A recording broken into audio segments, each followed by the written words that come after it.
part of what you need to do is you need to build a caregiving team. So Danielle talked about some of those players.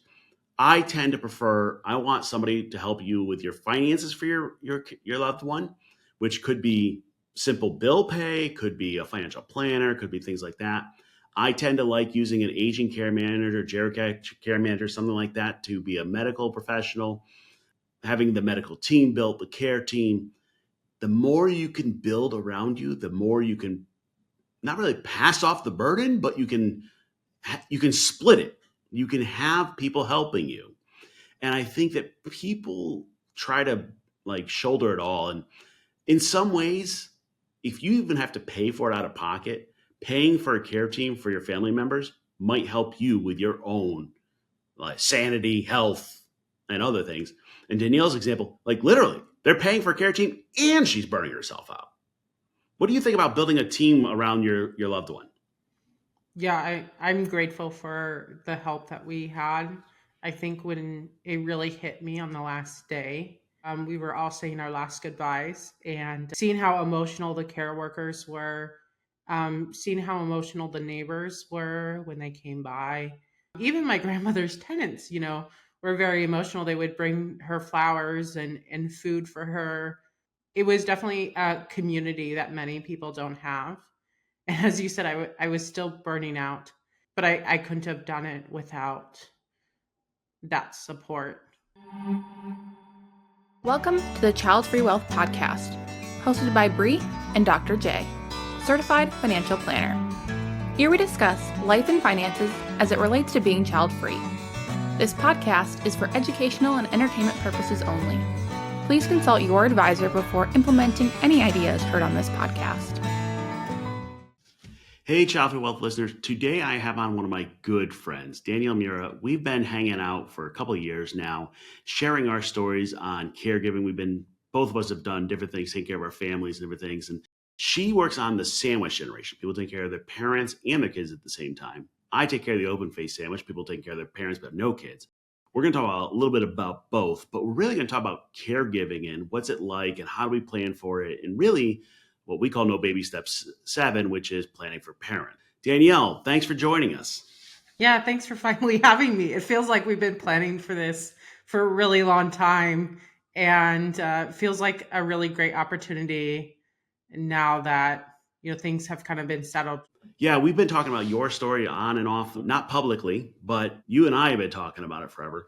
I know you've had a lot of caregiving, but you also help people that do this. And before we kind of dive into specifics, if you could just give one benefit clue idea of like how to make caregiving less of a giant pain, what would be the one thing? Try to go with the flow. Jay and I are planners. Like we do it professionally, but I feel like it's our personality to plan. And you can only plan so much at the end of the day.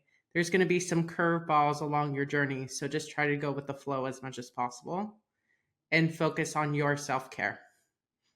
Go with the flow. I works when you're in the middle of it, but we also want to plan from beforehand, and I think there's kind of these two stages. So I talk a lot about this as setting boundaries of like what you will do, what you won't do, what are you willing to give up, what's your life going to look like as a caregiver. And you're probably right, going the flow goes once you're in it. But I would argue if you don't have a good set of boundaries around it, you can give way too much into caregiving and caring for your elderly parents or family members or whatever else it is. Is that fair? Yeah, I agree with you. There has to be a certain level of boundaries and self-care that I've talked in other podcasts about, and my own platform about, how I wish I would have taken better care of myself through the caregiving process. I wish I would have settled better boundaries, not only financial boundaries, but also time and limitation boundaries. And the caregiving, I got wrapped into the caregiving cloth, and I didn't know necessarily how to place those boundaries once I got deep in the weeds of what it looked like. Yeah, and I think many of us are thrown into the caregiving role, not necessarily planned. It's just like, oh, something happened, and for our clients, it's, like, hey, you don't have kids, so you can take care of mom. But tell us your story. Tell us like who you're caring for and what's the story and what's your life been like? After caregiving stage, which is when your loved one has passed away and you've finished caregiving, we call it after caregiving stage. So I've had a lot of time to reflect. If I were to think about my caregiving throughout my lifetime, I've cared for about 5 individuals. 2 I more publicly state in my platforms. So it started kind of the one that I'm more public with. It started when my grandmother fell on tile floor and broke her hip. And unfortunately, due to her weak heart, she wasn't able to perform surgery to fix the hip.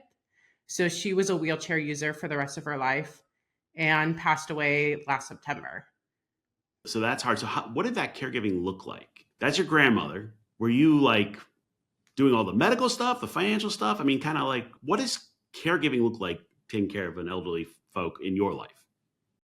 For me, it started with being the problem solver and making big decisions, whether that was where she was going to live, who was going to take care of her, did she have the financial means to pay for someone, which care agency do we choose?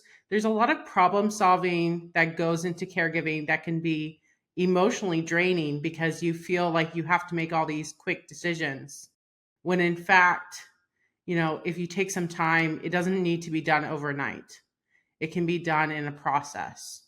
But for me, it was like, she's in the hospital. She needs to get out of the hospital. Like, it has to be done right now. We need to take care of a care agency because I want her to be at home as fast as possible.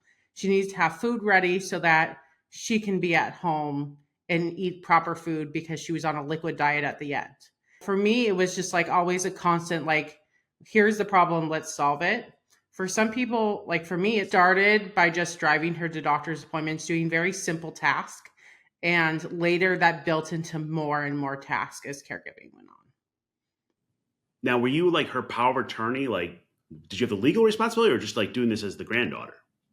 I was just doing as a granddaughter. My mother was the power of attorney, or one of the 2 power of attorneys. And she, due to her health, couldn't do all of the caregiving tasks. And so I stepped in and filled some of her role. So in actuality, you're kind of like supporting a 2-for-1. You're helping mom help grandma.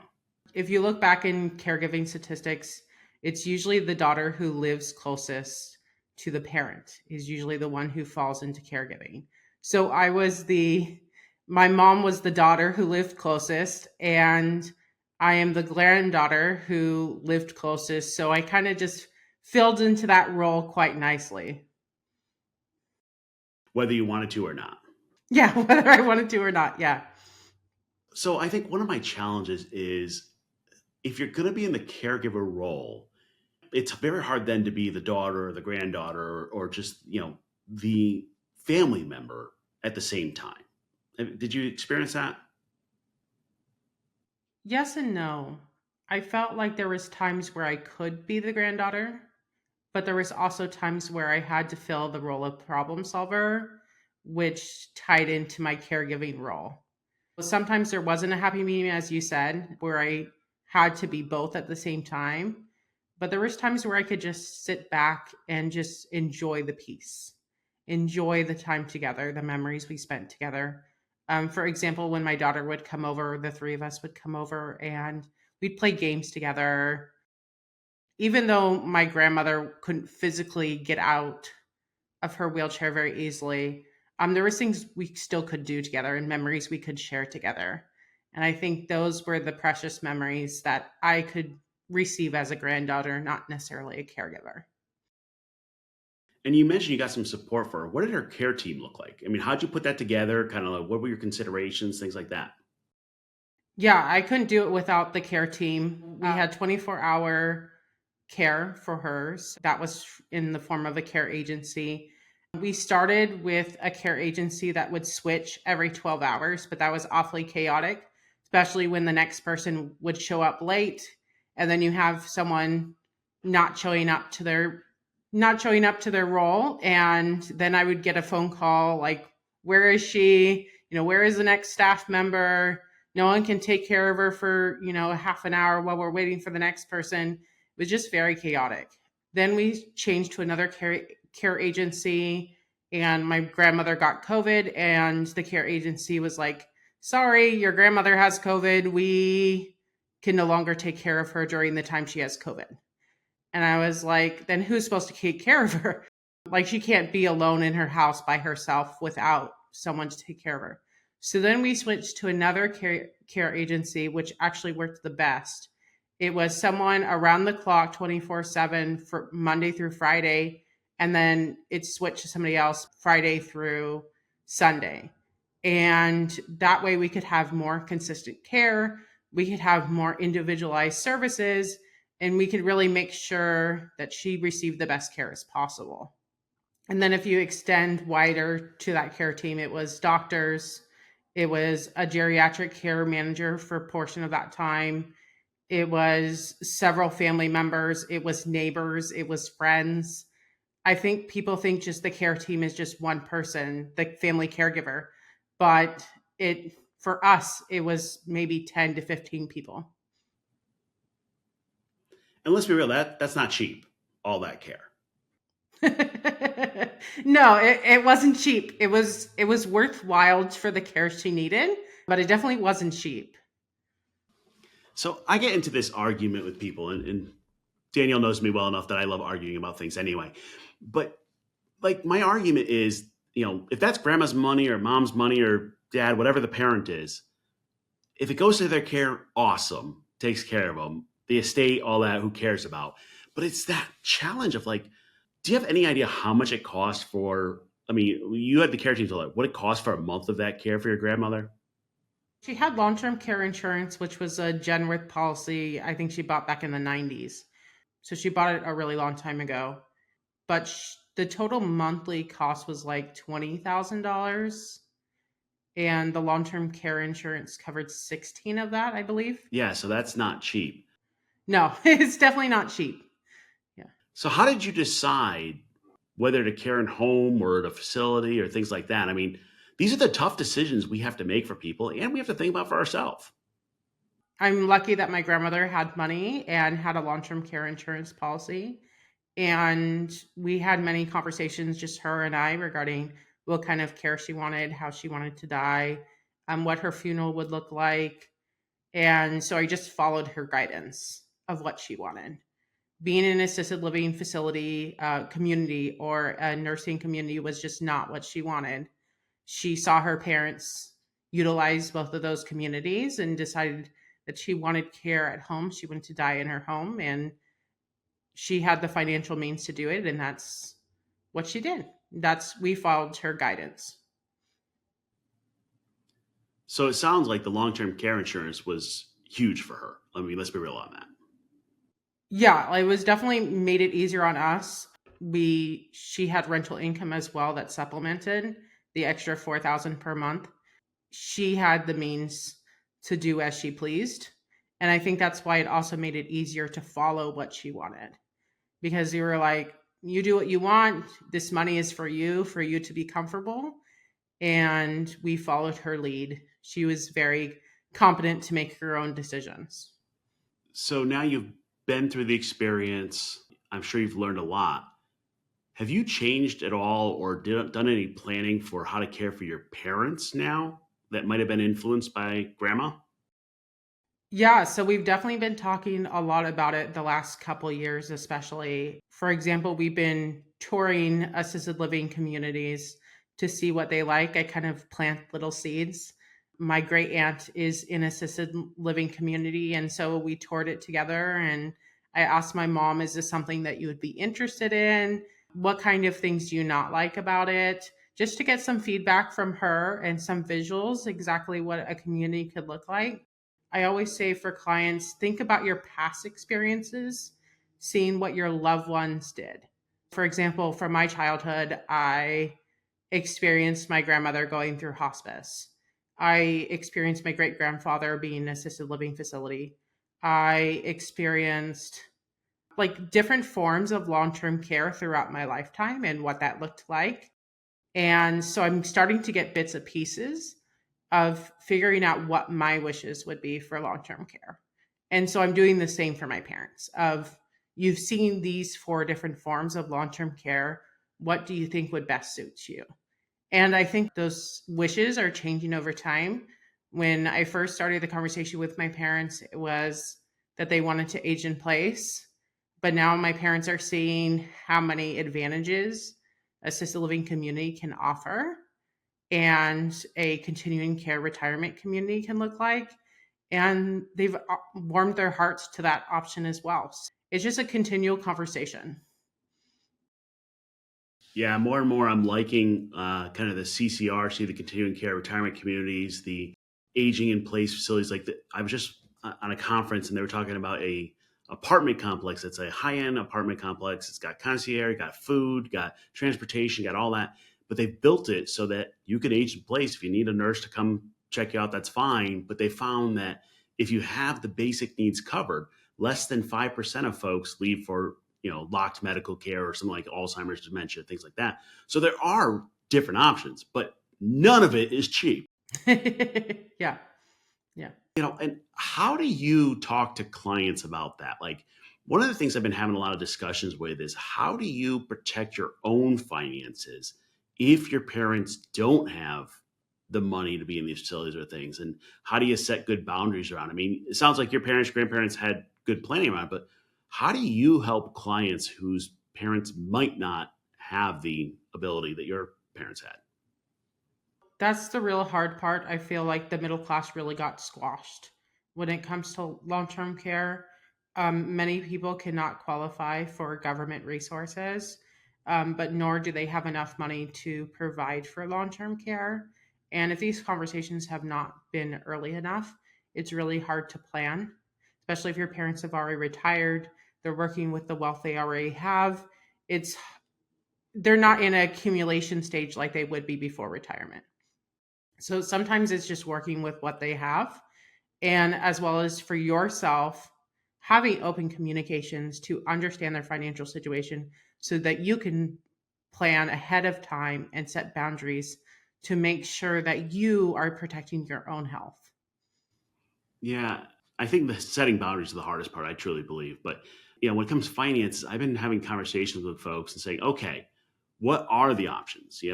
Understanding your parents' finances is important. Now, the only parents we take on as clients regularly right now are parents of our child-free folks. And we'll do a project plan with them, essentially, work with them for 6 months, figure out what their parents' situation is, work it through so they have a good understanding. At some point, we get to this discussion of like, okay, here's what your parents have. Here's what their care is going to look like. What are your own personal boundaries around what are you willing to do for the work? Are you willing to have them move in with you? Are you willing to pay for it? And I think the hard part is at some point you have to have a limit. And I don't know that I have the magic answer, and maybe hopefully you do, of like, how do you set that limit, either in time, money, or whatever you're willing to do, and say, I love you, I care for you, but at some point I need to also live my life and look at my future. Got any bright ideas on that? I'll start with the personal side from my experience. Like for us, it was what is a boundary for us, whether that's a certain amount of money. For us, it was a time limit. And the time limit was 3 years, which we almost hit that 3 year mark. It was, we are willing to give 3 years of our lives to taking care of my grandmother, but that was the limit for us. I can tell you to set boundaries, but at the end of the day, it's easier said than done, especially when your parents need help. We've had conversations, Jay and I, about, I say that I don't want to be a caregiver again. I don't want to fall into this caregiving role because it's so easy for people, especially with big hearts, to become family caregivers again.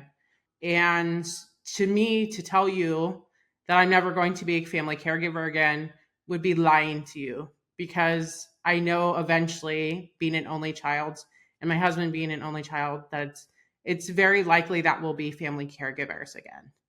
Instead of saying I'll never become one, I'm starting to prepare with preparing boundaries and how to facilitate those boundaries. So I've been working with a therapist to try to create those boundaries and learn how to have healthy relationships with people where those boundaries are not blurred or gray. Yeah, and I think the hard part is setting a boundary after somebody is injured or needs care is really hard, nearly impossible. I mean, it just is. Where if you set it up front, you at least you've done the work, they've done the work, they understand where the limits are. I think a lot of folks don't want to have these hard conversations with their parents, and I don't blame them. Like they suck. I mean, there's no other word for it. But if you can have it early, so I know you're thinking about moving and other things, and one of the challenges becomes, okay, how do I care for my parents when I live, in my example, 1,000 miles away? And what are the limits? And do I run up for every time they're in the hospital and different things? And there's no right answer on any of this. Yeah, if you're an only child, it's even worse. I've got a sister; she can help on some of it, and we've worked through a system. But how do you do caregiving when you're not right there? Yeah, so that's some of the topics that I'm lucky a third party having a therapist has brought up and has spurred conversation with my husband and I. Like, for example, as you said, like if they end up in a hospital, when do I come to the rescue then? Like, what is a triggering event to need my assistance as a family caregiver? And I think that's kind of having a conversation with your partner, your spouse, or just yourself of, what is that triggering event? And I think there was another question you asked, but I just want to make sure I got it. No, it's fine. I think so. Here's one of the problems for the people listening to us. We're not actually giving any answers. We're giving things to think about and questions. But like for those who want to plan, I mean, what are the answers? Where do you draw the line? How do you figure out how to care for a parent or family member or others and still live your best life? I mean, I feel like we're not helping people. I feel like that most of the time, but people tell me I'm helping. There's not a lot of right answers when it comes to caregiving. Every caregiving situation is very complex and very different. I think the two things that I wish I would have worked on as a family caregiver is starting my self care journey earlier, creating a plan, setting boundaries like we're talking about, and having a plan for the future. So what is my plan after caregiving is done? How am I focusing and protecting myself so that when caregiving is over, I'm not starting from scratch? I'm not having to rebuild as much. Yeah, and I think part of the issue when we talk about planning for your parents, planning for caregiving, there's kind of two futures. There's one if your parents have the assets and the financial wherewithal to take care of it. There's one if they don't. And it's interesting. I've run into some couples where like one set of parents has the money and one doesn't. And then how do we split it? And I mean, we're talking finance, so we got to talk about that. But I think at the same time, there's really just the toll that it takes on you. And there's a term called caregiver fatigue. And I think people just don't acknowledge how strong that is. There's just only so much you can do. Can you talk a little about caregiver fatigue and kind of how to see it, react to it, how it's impacted you? I mean, it's a big issue. Yeah. And I think that sometimes the sad part about caregiving is that many people don't think that they're a caregiver until they hit rock bottom and they realize, wow, I'm doing way more than any family member would do to care for this person. And that's pretty much what happened to me when I first hit caregiver fatigue and then later burnout. The second time I hit burnout, I was in and out of the ER for my grandmother and myself. I was having some physical health issues that I was worried about, and the nurse cautioned me to go to the ER to get it checked out. And that's when I started getting myself back on track and realizing, hey, I really did hit burnout. And it really can happen to anybody. It's like the little snake in the grass that eventually bites you. And as I said, if you're not taking care of yourself, you're not taking care of, your financial means, you're not taking care of your physical health and emotional health, it's very easy to hit burnout, especially when you're constantly caring for someone you love. A little behind the scenes. So literally Danielle and I are messaging back and forth, and she's like, "Oh, by the way, I'm in the ER." I'm like, "Why? What's wrong with your grandmother?" "Oh, no, it's me." I'm like, "Wait, what?" Like, and that's just the reality check of it, where you're giving everything you got.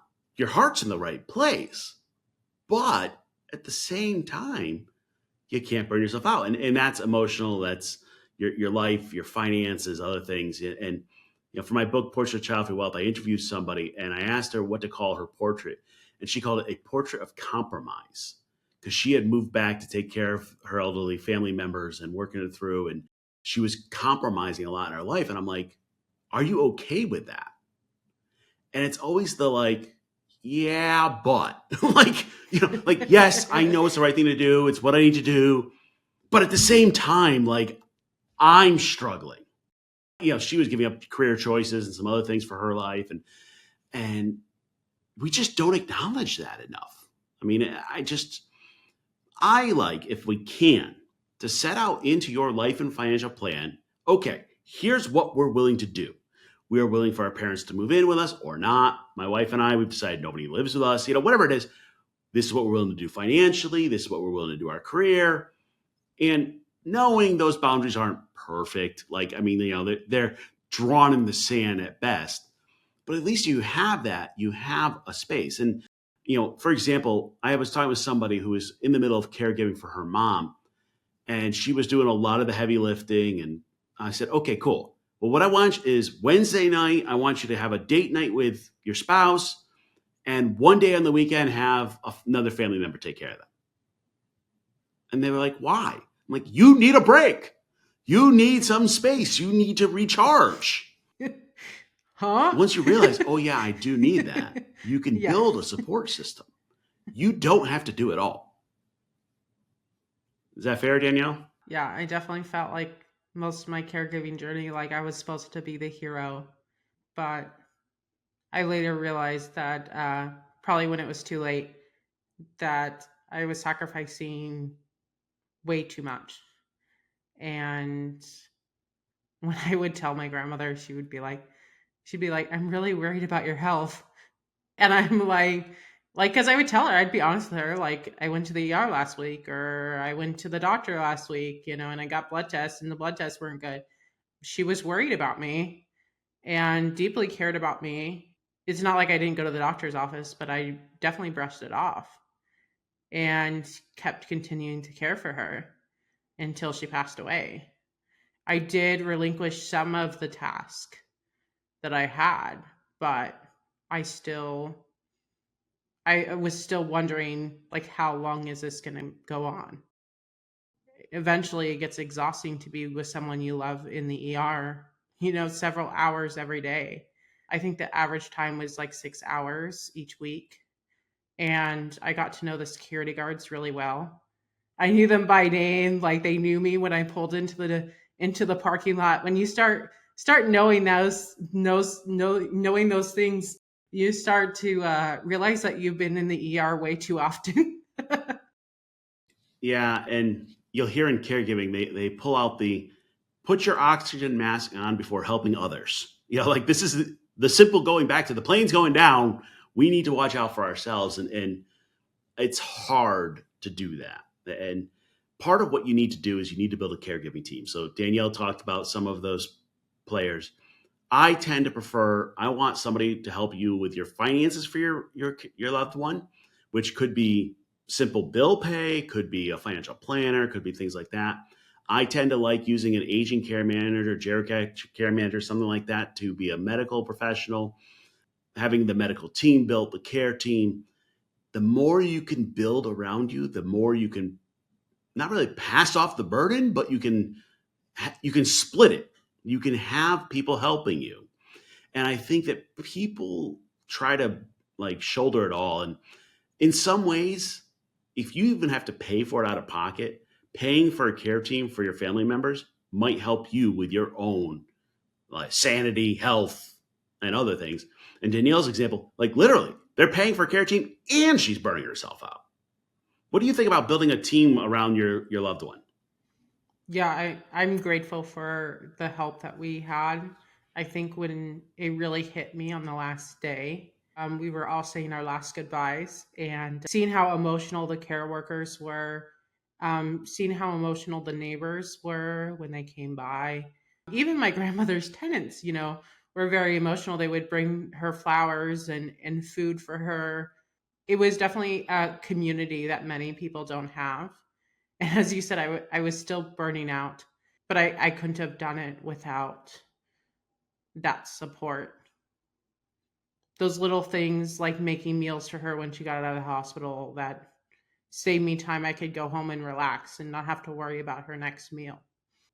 I recommend having a care team, building a big care team, or getting advice from others, remembering that your care team doesn't have to be just professionals. Even though professionals are great, also having people in your circle, like friends and family, and people that you can really count on for your emotional support as well. Yeah, and I think I'm more on the build a professional care team because I don't want to overwhelm my friends and family. That's just a personal thing. I'm not saying it's a right or wrong answer. I want to be able to use my friends and family when I need them. I want to pay professionals to help with my caregiving that I'm doing. It's kind of like a balancing act, and there's no right answer on that. Like that's just a personal thing. I get these random messages from Danielle. So you want to hear a story? And I'm like, okay, what happened? Like, and that's just what friends can do. Like it's just sometimes having those friends where you can go, okay, do you want me to vent or you want me to help you solve it? And working it through it does matter. But it's a matter of, how do you protect yourself while taking care of a family member? It's just a hard balance. So, Danielle, do you have any great resources? I don't know, books, websites, I don't know what, where people could dive in and learn more about caregiving rather than just doing it on their own?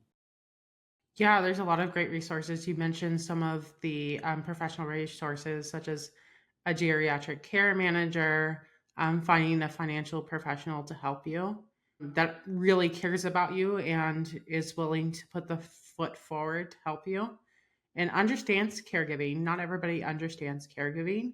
They've maybe like the CFP curriculum that we went through and educate ourselves. It's not like any of these caregiving topics were brought up. It was more just like how to pay for long-term care more than it was to help a family member in understanding the caregiving experience. So finding people around you that can understand that experience. As far as like online resources, I have over like 150 blogs on my website. Many are on family caregiving you can read. Caregiving.com is branching to more local resources in the community through Walmart and other pharmacies. And so you can receive resources there. There's a lot of great resources like Agency on Aging and a lot of other local resources. Usually I find the best resources through just Googling like caregiving resources near me. But those are the main ones that I use for myself. Yeah, and we'll put some resources in the notes, and we'll link to your blog. I mean, I always send people to aginglifecare.org. There's where the geriatric care managers are. There are actually people you can pay to go look at facilities and do analysis for you. Great resource there. One of the other kind of odd resources. I'm a little young for this, but I still joined. I joined AARP because they have lots of great resources on this stuff.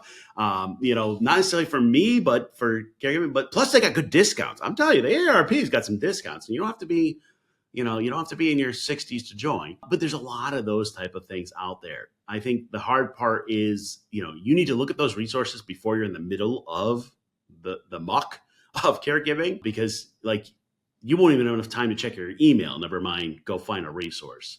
So where do they find you, Danielle? Kind of where you, I know you're on the socials and websites and podcasts and all that, but where do we find you? Yeah, the easiest way to find me is either through Twitter or LinkedIn under my name, Danielle Miura. And those are the two main ways. Feel free to message me as we explained in this podcast. Nothing's as simple as meets the eye, especially when it comes to caregiving.